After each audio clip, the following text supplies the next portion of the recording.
This is another episode of Standup Comedy, your host and MC, celebrating 40-plus years on the fringe of show business. Stories, interviews, and comedy sets from the famous and not so famous. Here's your host and MC, Scott Edwards. Welcome, ladies and gentlemen, to another great show of stand-up comedy. Your host and MC. Today's interview is a blast from the past. This guy is a legend in comedy in Sacramento, a very old friend. Ladies and gentlemen, welcome to the studio, Moe Betterman. Hello, all you out there in podcast land. And yes, my name is Moe Betterman, but please, no flag about my name. Well, actually, that was a bit of your set. Yes. I was named after my father, Moe Better Dad.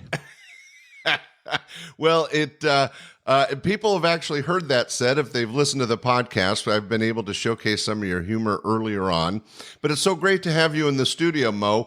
To give everybody a little background, when I started my club in 1980, Moe was one of the comic open micers, MC/entertainment themed guys here in Sacramento.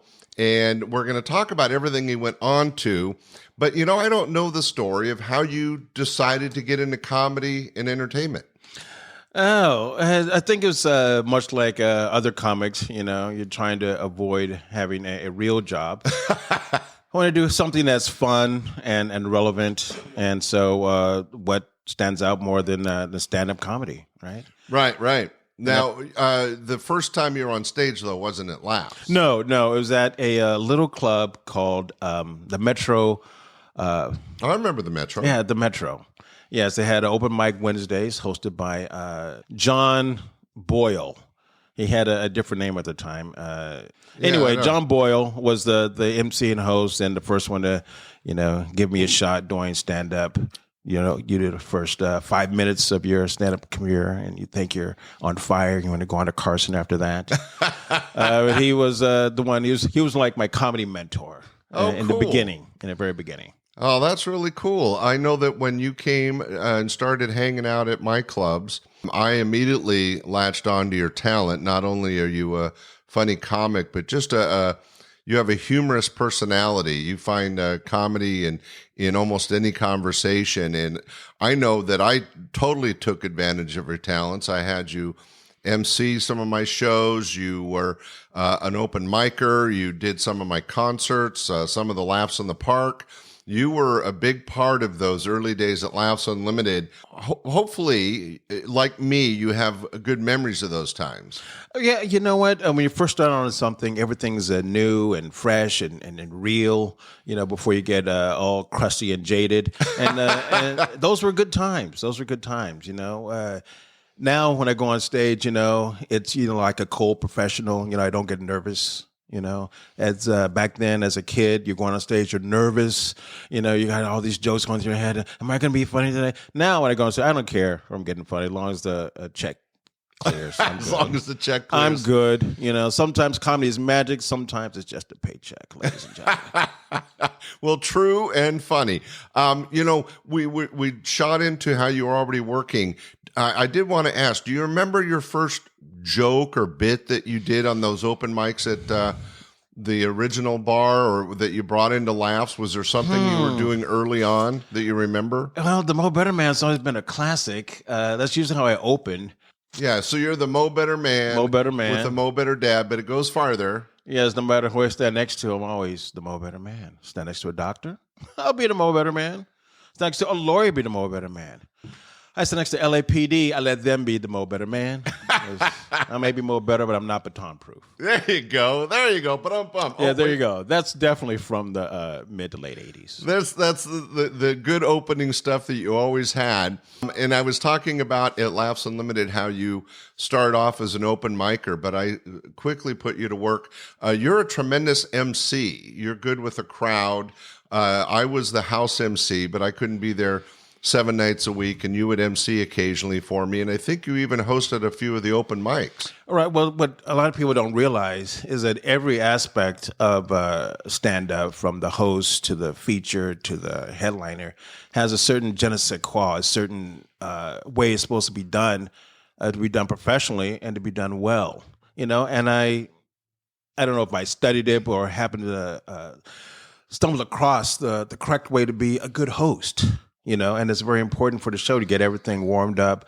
You don't have the whole show on your shoulders, but you want to, make sure that the next act coming up is going to be well received, and the headliner, so little things you do, very subtle, that makes the show run smoothly. Well, what I always took serious in my role as the MC was my job was to get the focus of the audience, let the crazy people that wanted to yell out or say something stupid, let them get that out of their system.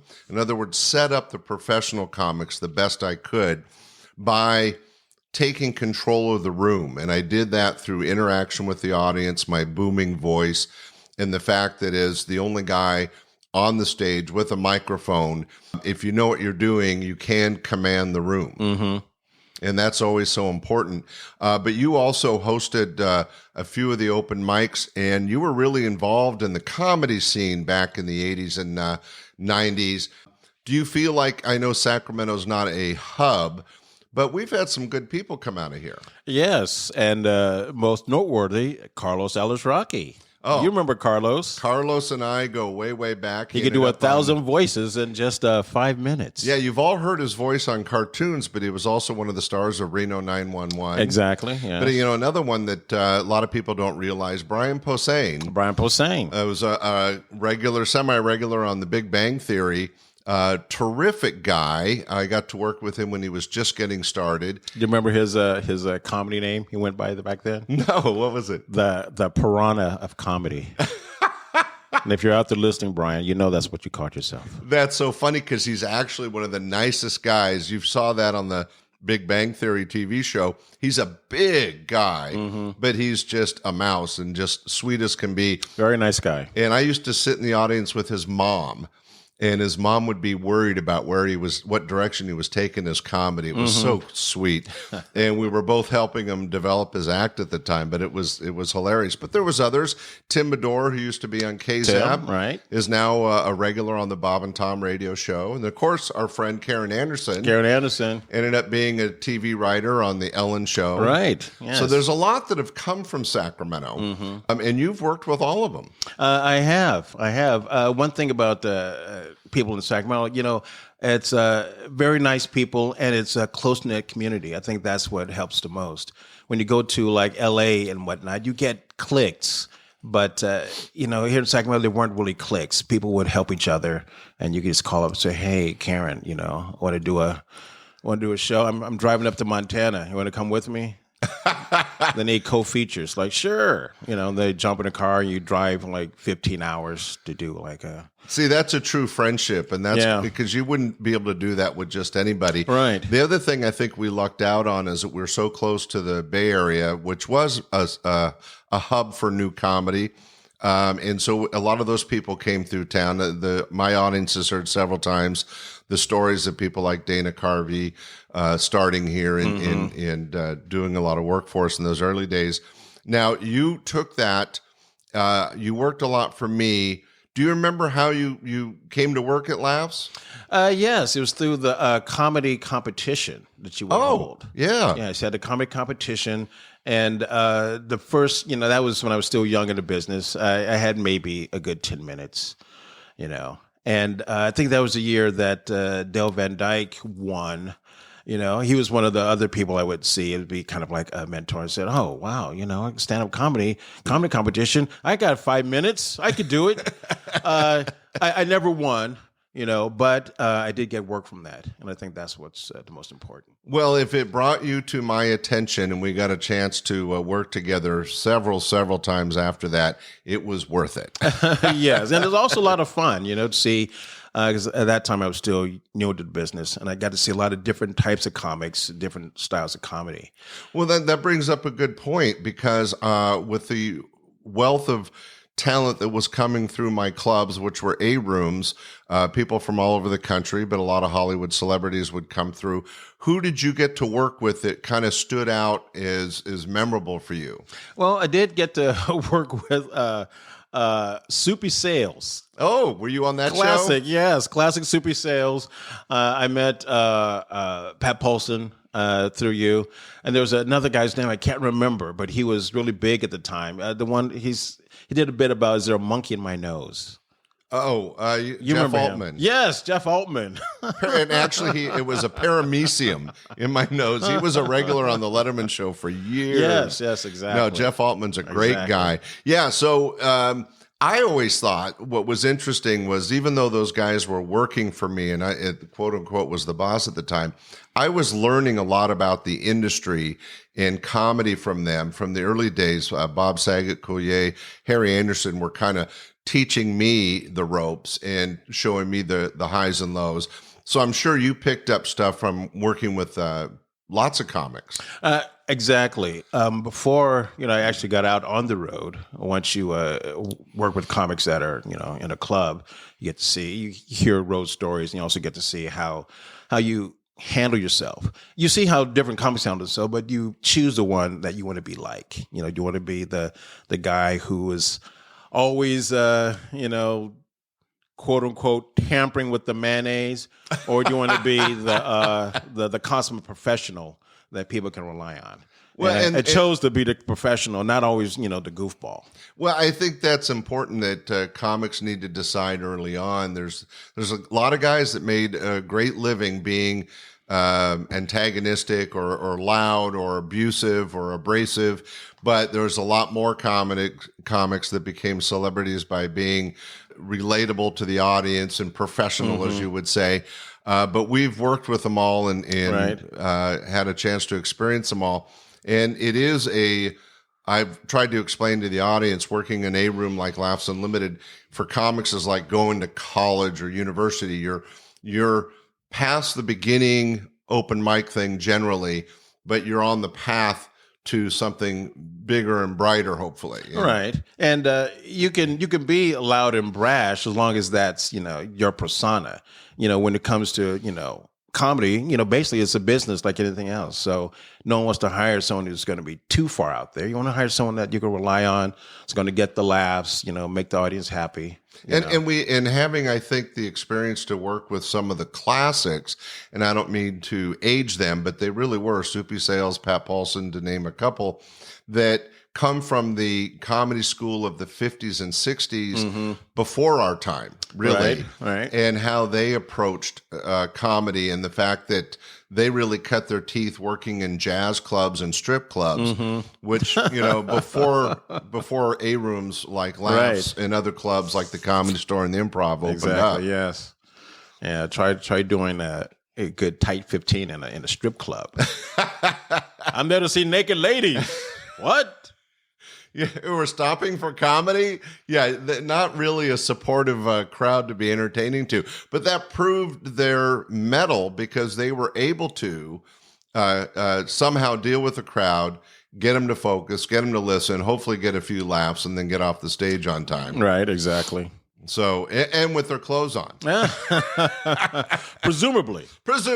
I mean, I don't know. I mean, some comics will drop their pants to get a quick laugh.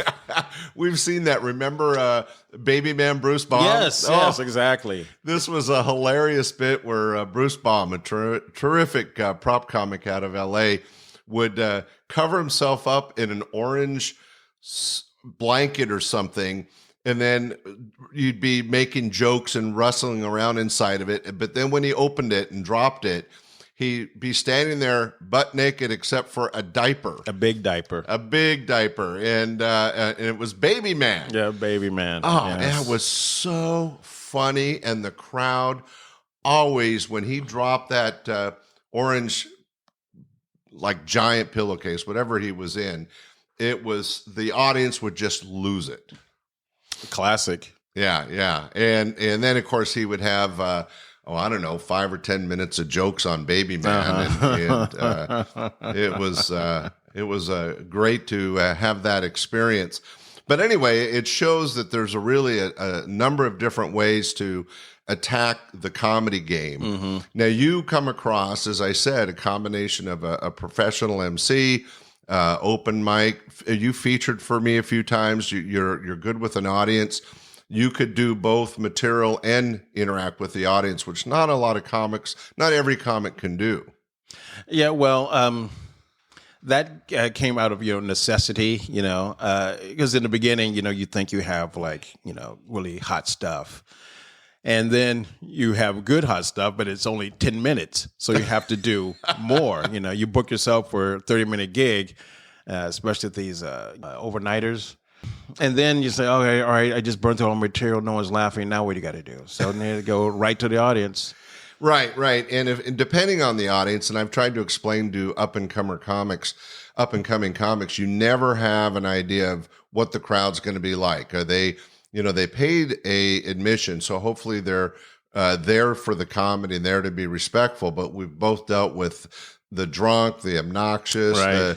the people falling asleep. I mean, you see everything from the stage. You do, especially a lot of low-cut dresses. You see a lot. You do see a lot. Well, yes, that was. There's a few stories I have there that we'll share for another episode. Yes, the 80s were wild. Now, what was great was. You not only were a regular entertainer and performer at my club and clubs around Northern California, but let's share with the audience, you started your own show. There's a bar here in Sacramento called Old Ironsides. Yes. And you started your own comedy/talk show. Yeah, it was an underground talk show, the Moe Betterman show. And it was just like Letterman or Leno. You'd open up with the monologue. I had a sidekick. I had two sidekicks at one point. First was Mark Fraser, who moved up to Oregon, and then Matt Wokus, my current sidekick. And we would do comedy bits. We'd have comics come from the clubs after their sets and do a set at the Mo Show, primarily to work on new material or just to have fun, because there was no pressure. It was very laid back. We'd have local bands come out, and they'd have to play unplugged, which actually gave a different resonance to the music. Sometimes when it's all electroed up, you can't hear the lyrics. When it's unplugged, say, "Oh man, you're also a lyricist. Wonderful for you." Well, we should set the stage for the podcast listeners. Old Ironsides is exactly as it sounds like. It's a very old school brick, probably 60s, 50s, 60s era bar, and old style bar in the front, but in the back there was kind of a squared off room that you set up a stage. And so you got a regular bar and noisy bar crowd happening in the bar. And you were trying to do these shows in the back. And I was not only happy to be in the audience many, many times, but I was also a guest once. Mm-hmm. Oh, wait a minute. Hey, Mo, the phone's ringing. What? Hold on a second. Who's calling in? Hey, I'm in the middle of an interview. Who's calling? It's who? Bobby Worley. Oh, Bob Worley. Wow, this is like this is your life episode. I'm here. Mo, you remember this voice? Yeah, Bob Worley, one of my favorites. Remember the time we drove around all night robbing gas stations? Yeah, yes, but I was only the driver. We kept talking about we're going to move up the banks one of these days. I do remember that, but I only did the driving. Well, that's true. Well, because you're lazy. So I happen to be interviewing Moe Betterman for the podcast, Bob. Bob, everybody on the podcast, you guys know the name Bob Worley. He's not only a regular on the podcast shows, but he's been doing some great bonus episodes for us. And I believe you and Mo got a chance to work together a few times. We did. I love Mo. First of all, Mo, so good to hear you, man. One of my favorites. It's good to hear you, Bob. I'm glad you're doing well. Well, I didn't say I was doing well, but I am doing. Did you ever? Here's how bad it's gotten for me. I was making oatmeal this morning. My daughter said, "Hey, you look like that guy in the box." Oh my God! Ouch! I know. I have to point out I have a different hat, and my eyes are different. Well, we were just talking about Mo's show at Old Ironsides. Did you ever get a chance to go over there? I did. Mo was kind enough to invite me over once, and it was a blast, man. It was like a regular TV talk show in a bar. It was so much fun. I had a great time until the the bouncers escorted me out. Other than that. Well, Bob, you know what you did? You know what you did, Bob? At your urging, I might add. Yeah, still, but you know what you did. You never listened to me, Bob. If I asked you to do something, you should say no. No, you kept saying, hey, this is my show. My show. That's all you kept saying. So do you remember Bob being on? Yes, I do. Bob Worley, and I'm going to say it's going to sound mean, but it's not. Bob Worley is funnier off stage than he ever was on stage. If you're hanging out with... He means funnier looking. No. When Bob is with friends, hanging out, just unhooked, he is hilarious. The people on the stage only get a fraction of Bob's comedy. Well, he is so funny on stage that makes him extra funny off stage, which is probably why we've been lifelong friends. Exactly. Oh, so if I wasn't so funny, you wouldn't consider me a friend? Ding, ding, ding, ding, ding. Wow. Hey, well, I don't want to take up all your time. This is Moe's show. This is not the Bob Worley show. This is all about Moe. So we need to talk about Moe. Hey, are you still up for that two-headed cop movie? Absolutely, man. All right. I've already got the outfit picked out. I will dust off the script and see if I can work something out. All right, please do, because I'm all excited about that. Hey, now that they're iPhones, we can just film it ourselves. Yeah, let's do it. Yeah, we don't need a cameraman. I think it would work so much better too with my new look, because with my head on top of your shoulders, that's going to be awesome. Hey, wait a minute, my head's on top of your shoulders. Well, we'll work that out.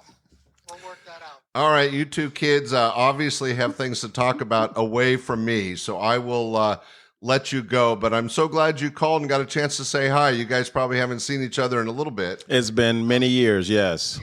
Yeah, it's been a long, long time. I miss Moe. I miss him. It's good to hear from you, Bob. I'm glad things are going well for you. Thanks, Moe, and I hope everything's good with you and your family. Hopefully I'll talk to you sometime. Yes, we'll do this soon. We'll do the whole exchange numbers thing. Hey, Bob, thanks for calling, and don't forget to get to work. We have another special bonus episode to do. I've already got the outfit all worked out. Don't even worry about it. All right. And how's your foot from the juggling special? It's still sore. The cast is off, but it's still sore. So I'm limping around a little bit, but don't even worry about it. Okay. All right. Well, thanks for calling, buddy. All right. Have fun, you guys. All right. Take care, Bob. Adios. Well, that was Bob Worley dropping in on our podcast interview, Moe. You guys haven't talked in a while? It's been, it must have been like maybe 20 years. And it's like weird to say that because I don't really feel that old. But seriously, Bob was like naturally funny. Some people work hard at comedy. Some people come across it naturally, and Bob was natural. Well, it's interesting that this came up. Of course, Bob calling kind of spurned the conversation. He is naturally funny, and I agree with you. We have great times off stage. We still, Jill and I go down and visit he and his lovely bride, Bernice, and we go to dinner and we go out and do things, and we always have a great time. But I to relate it to you, I was hinting on it earlier. Not only are you funny on stage, but you are very funny off stage. And I don't mean just your talk show, but you are you a writer? Do you consider yourself, or is it just your sense of humor keeps you fresh? A little bit of both. In the beginning, you have to write your own material, and that makes you a writer. Lately I've been writing more stuff, for, books and that sort of thing. Man, I never consider myself that funny off stage because I, compare myself to Bob Worley. He was naturally funny. He's also a little nuts. Yes, exactly. He's off his meds. But so I never consider myself that funny off stage because I've, seen so many guys that are so naturally funny. I had to kind of work a little bit at it, but hey, that's good too. Well, I was bringing up the writing part because we were just talking about your live talk show at the Ironside Bar and Old Ironsides Bar, and you, of course, had to prepare material not only for you to entertain the crowd, but then you also had a lineup of guests. And assuming, like I do for this podcast, I do a little research before each interview. I'm assuming you had to write either questions or an outline of where you wanted the show to go each night. Well, in the beginning, I had to write and do everything myself. But as things went on, it kind of took on a life of its own. It was like I got a sidekick, and at one point, you get Moe Show players who would do skits. And at one point, I got a head writer. No way. Yes, Eric Lobo, a very funny I know guy. Eric. Yeah, very funny guy. He was the head writer.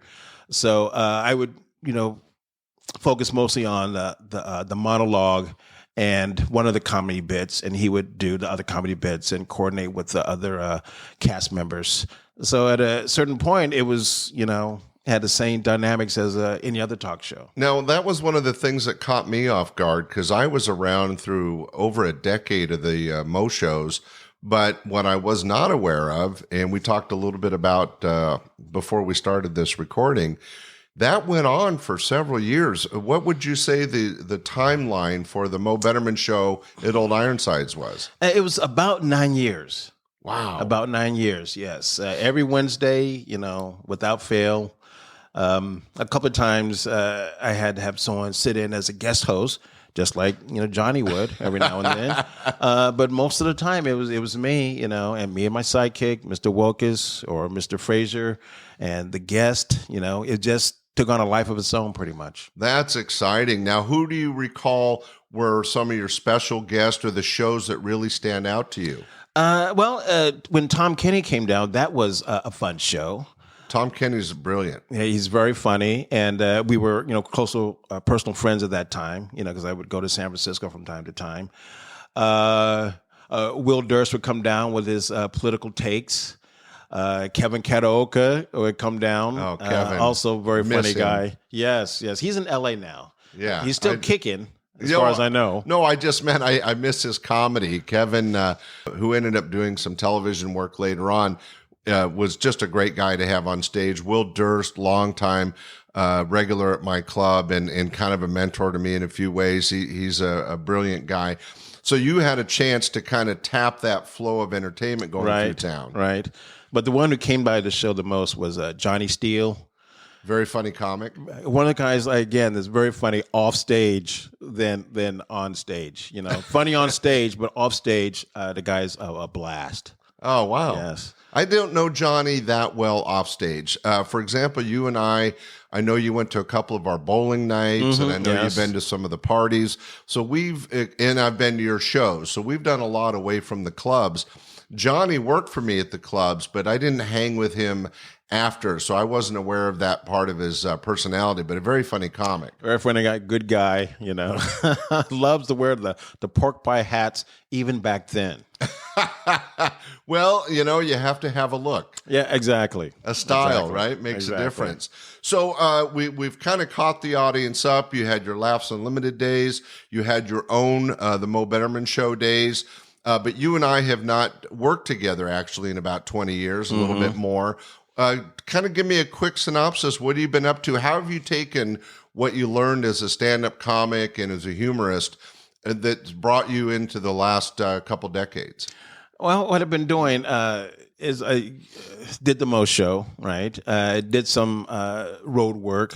I got a chance to go overseas with DOD. Did you really? Yes, me, Brian Diamond. Remember Brian Diamond? I know Brian. And Dennis Gaxiola. Wow. Did some stuff. Entertaining troops? Entertaining troops. This was after all the gunfire. I didn't go actually when there was... You're not the Bob Hope of Sacramento. No. I didn't go when there was actually bullets flying. But we went overseas and... comedy. That must have been an interesting experience. It was. Comedy's been very, very good to me. I got a chance to see stuff that I might not have seen, just being an average guy.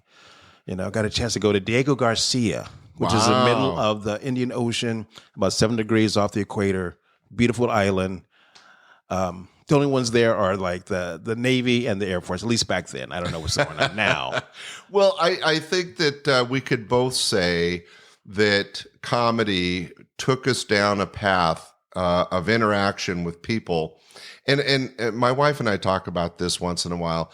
We, running a business is not easy. It is not. Just like producing a show, it takes time, energy, it's work. It is. But, and we don't really miss the work of owning the clubs, but we really miss the people. And not only, we had a special relationship with a lot of our audience and the regulars, but it was the comics that we might only see once or twice a year that we felt like, all of our lives were somehow intertwined.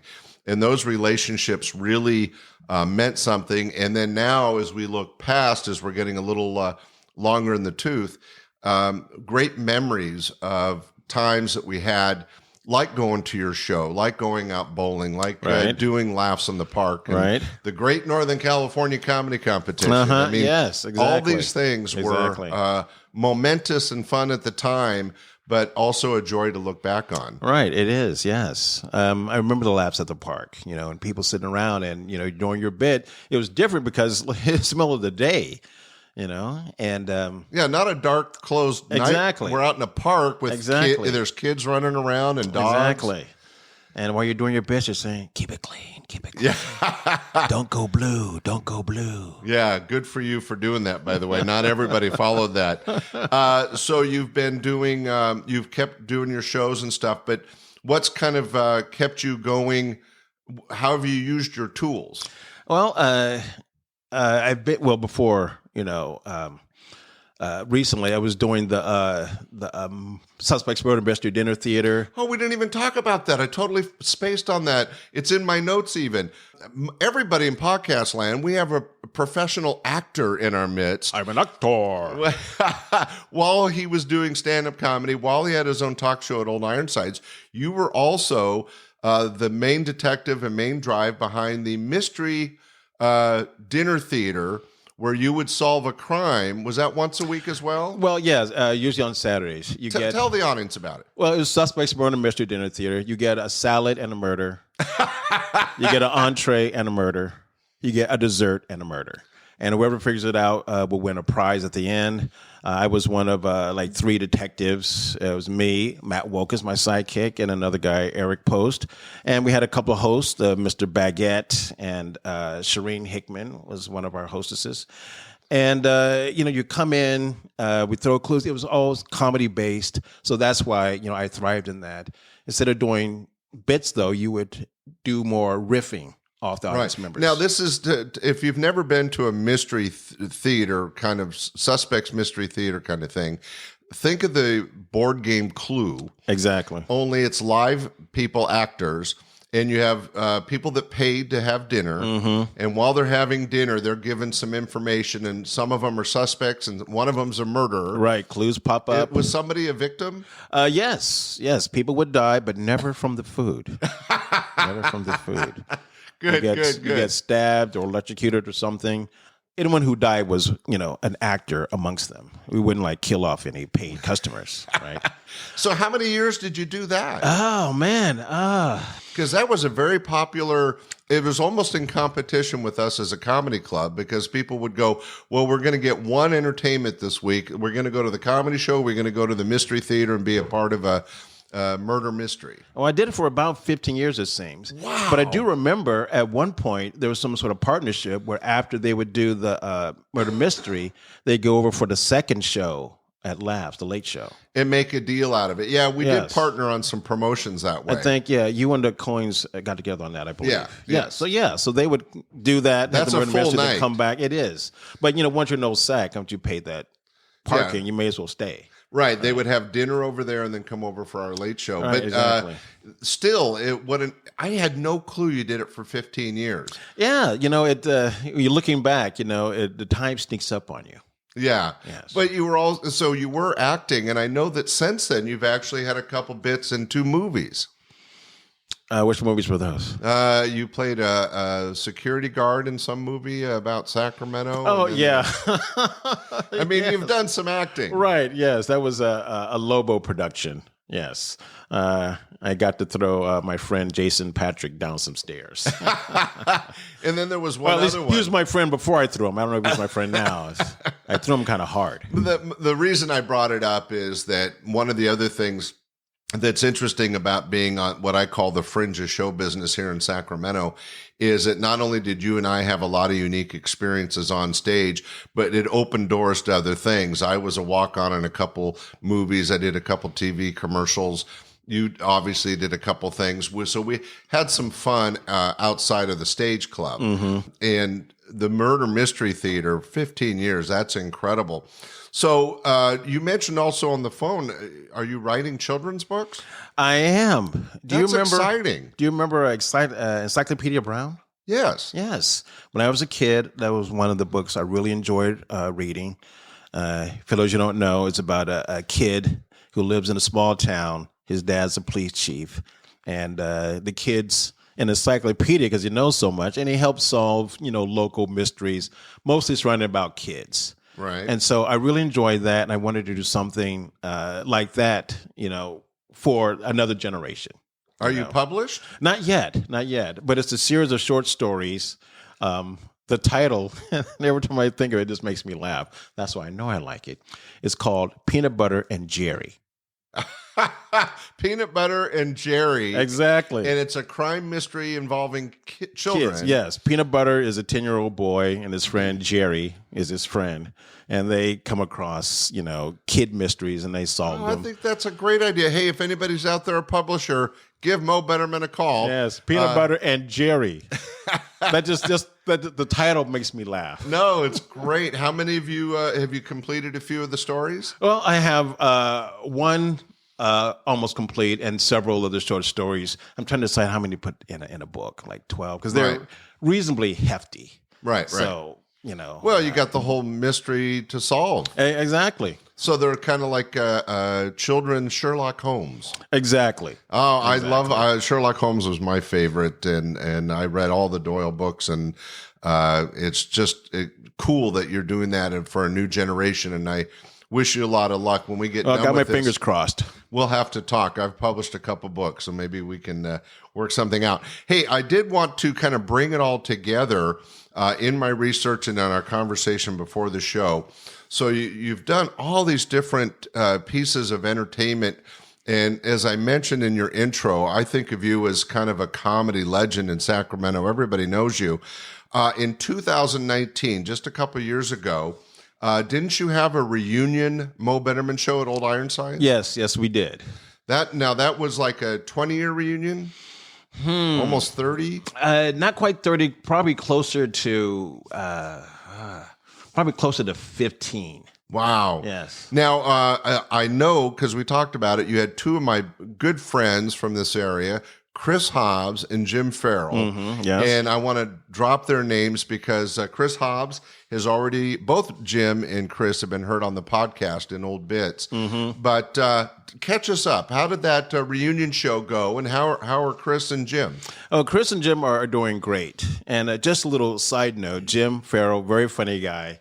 He made me laugh the hardest, actually, at your club many moons ago. All the comics were there. I think it was a Wednesday. Maybe it was open mic. I don't remember all those details. But I had gone up before Jim. And my new bit at that time was like, hey, don't mess with me. I'm not a Cosby Negro. That's when Cosby was popular. Right. So a couple of acts after me, Jim comes up and Jim says, hey, no one mess with me. I'm not a Family Ties white guy. And when I heard that, I fell out. Oh, well, he totally did a segue from your bit to and made it his own. That's hilarious. Exactly. And a great callback for the audience. Yes, made me laugh. But Jim, good guy. Chris, good guy. We had a couple of people pass on, so that's why the crew wanted to do a reunion show. Where we're all still reunion / memorial show. Right, exactly. Where we're all still alive to do it. Right. Well, yeah, and you and I were just saying we hope we're not that old. But so Jim Farrell, I know, went on, and he's a sommelier now, in very big in the wine industry. He is, but still a very funny guy. And Chris Hobbs, last I heard, was still involved in the music industry. He used to do comedy and music, and he's down in Los Angeles. Any updates on Mr. Hobbs?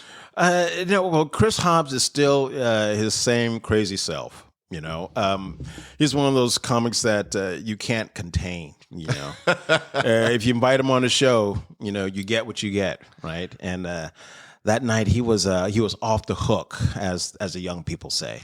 Oh, wow. So it was a lot of fun for you. A lot of fun, and I had my button on security just in case.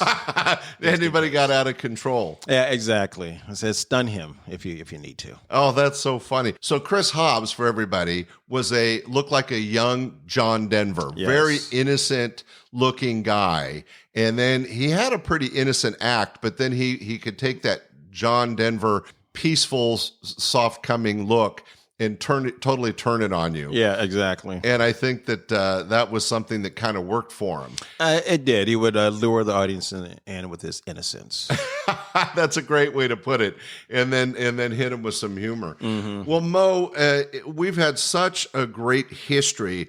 Before we let the audience go and you go, were there any stories in particular from your Laughs Unlimited days that might be worthy of sharing with our audience? Well, there's so many good times there. I remember who was that magician that you had? Great with the Scott? Beard? No, not Great Scott. This other guy. He always wore a white tux and a thick beard. Oh, Larry Wilson. Yeah, Larry Wilson. Yes, I remember we did that TV show, and Larry Wilson was there. Yes. Remember we did that at 31? I was doing... That was fun. Yeah, I was... that is very true. Larry Wilson, a very good friend of mine. We still talk every week. Good. And terrifically successful. I'll give him a plug. He has his own program out there. You can find it online called The Wilson Method if you're looking to improve yourself. But one story that really sticks out for me. Sorry, I didn't mean to interrupt you. No, let me finish this thought. If you want to learn about communication, nobody communicates better than Larry Wilson, and that's why he has the Wilson Method. So what's the story? I remember one time your club kept a man from going to prison and doing hard time. Wow, that's impressive. Share that story. You remember Richard Stockton? Yes. Richard Stockton was opening at your club once, and I was out there hanging out with him. You know, anytime you get a chance to go to a comedy club, you want to go, right, to hang out. And he had done his bit, and we talked, and he left. I don't remember who else was featuring and headlining, but I was there for right. Mr. Stockton. Anyway, the next night, apparently someone had committed some sort of robbery in old Sacramento who looked like Richard Stockton. So the cops grabbed him up. Oh, and for those of you out there in podcast land, Richard Stockton's a white guy. Okay, so no racial profiling. So they grabbed him up, and they're going to throw him in jail. So he looked just like the guy, and luckily said, "Oh no, I have an alibi." What was that? I was performing at Laughs Unlimited. It's so funny. They checked it out, and they had to let him go. I remember it, and I wouldn't have remembered if you didn't bring it up, but I was his alibi. There you go. They got a hold of me, and they said, "Hey, can you verify that this gentleman was in your presence during that time period?" And I said, "Oh, yeah." Oh, I forgot that story. That's right. I was someone's alibi. That's right. Exactly. Well, that's one for the books. Well, great story. Hey, Mo, thanks so much for joining us on the podcast today. Thanks for having me. Ladies and gentlemen, keep an eye out for Moe Betterman, his book called Peanut Butter and Jerry. Keep an eye out on that. And then who knows, there might be a rebirth of his TV talk show, The Moe Betterman Show. Oh, I got a lot of free time, so, hey, I could do that. Hey, we're going to show a quick showcase of Mo's humor right now on the show. So sit back and enjoy some of his stand-up comedy. Mo, thanks for coming on the show, and we'll see you back here soon, I hope. All righty. All right, everybody, here we go. Some more comedy by Moe Betterman. Summertime also means sandal time for women, buying sandals. You go down there to the shoe works, right? Get those $13.99 sandals, and you paint your toenails to make your feet look good. Even the little toe has no toenail. Just a hunk of meat, but you paint it anyway. There's supposed to be a toenail there. I just paint it. And when you see a little toe, right away I get the idea of like a Kentucky nugget, you know what I mean? Just sticking out of there. Some women shouldn't wear sandals because some women have those long toes that look like fingers. You know what I mean? Stick out 4 inches beyond her shoe. I mean, she's walking down the street like this, grabbing on to all parts of it. A big wind comes on, she just anchors down and ooh. I saw one with long toes like that in the store. said, excuse me, miss, can you reach down there and give me that can of peas right there? She just grabbed it. Here you go. That was a few minutes of material by Moe Betterman while performing at the California State Fair. That's right, back in the mid-'80s, I was doing specialty shows as part of the State of California State Fair here in Sacramento. I would take over one of their main stages and present comedy shows, and Moe was not only a part of the club and Laughs on the Park, but he also did the State Fair shows for me. And it was really great to connect, be able to interview him and share just a little piece of his material. Anyway, thanks for joining us today. Sorry about the interruption from the Bob Worley call, but that was fun and interesting. And we'll have another great show coming up next week. Thanks for listening. Be sure to share and tell your friends. Bye. We hope you enjoyed this episode of Stand-Up Comedy, Your Host and MC. For information on the show, merchandise, and our sponsors, or to send comments to Scott, visit our website at www.standupyourhostandmc.com. Look for more episodes soon and enjoy the world of stand-up comedy. Visit a comedy showroom near you.